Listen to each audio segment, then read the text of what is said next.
Cheers, friends! Welcome back to Coffee Time with Alice. So, as we go into the holiday season, I want to talk about community. Now, when we think community, a lot of times we're thinking either, like a small village and they're all community, but more often than not, we're thinking of the kind of communities that are drawn by demographic lines, or in terms of family, biology. And, I'm not saying that that's a bad thing. In terms of demographics, when it comes to social justice and political defense and whatnot, demographical communities are very important. But when it comes to a personal level, certainly there are times that can be alright, but more often than not, at least in my experience, focusing on using my life as an example, alright, the queer community around here in the Bay Area. I spent about, 10, 11 years really trying to fit in. Really trying to find my place in the queer and trans communities. I never did. I used to feel sorry for myself back then about all of that. I used to think, like, what's wrong with me? Am I a bad queer? Am I failing as a trans person? Am I a loser? Should I just give up? And that's a terrible way to think. And I know it's not just in, like, queer circles and all that. Like, I know in a lot of marginalized communities, you have gatekeeping. You have people be like, oh, if you're not doing this, are you really that? You're acting like, insert name of oppressor here. Why do we gotta approach it that way? And why do we have to be divided in that way? I'm never gonna fit in the Bay Area community, the queer community, and that's okay. And this is not a slight against them.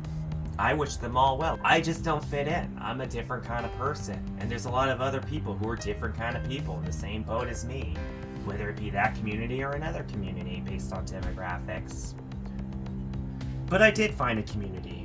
I found a way just by doing what I love, being a musician, what we do in Wonderland Rejects, and people just getting into it and having conversations with people after our shows about all of our collective loves of music, of punk, of blues, of rock, of rap, whatever. The love of music becomes the lines of which we draw this community. And that includes so many people. There's so many people of different walks of life who love music. And we come together. Maybe we don't know how to shake each other at first because we are all of different demographics and the news wants us all to hate each other. Well, you know what? Screw the news and screw the government. Okay? What we do is when we have those conversations is we tear down those walls. We build bridges. And sometimes, it's challenging. Sometimes you gotta get out of your comfort zone for that kind of thing. Sometimes it doesn't go well. I mean, does every straight and cis person in the SF music scene accept me? Hell no. And that's okay. Because there's a lot of people who, they got my back and I got theirs. That's what it's about. That's what community's about. It is about having each other's backs. Maybe you have a commonality, but you also embrace each other's differences too. You know when to hold each other accountable. You know when to be there for each other. So this holiday season, when you see your communities having the holiday parties and you feel obligated to go, or you feel sad because they didn't invite you, find a community where you do belong. It's scary. It's scary reaching out. You don't know how people are going to take you, but if you've got that commonality, and you can have a conversation about that, you just might realize you have more in common than you thought. It's scary, but if we don't try, you know what happens? Nothing.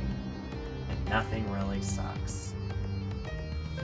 I believe in you. I think you can do it. If I can do it, so can you. I love you all. Y'all are dope. We'll see you next time.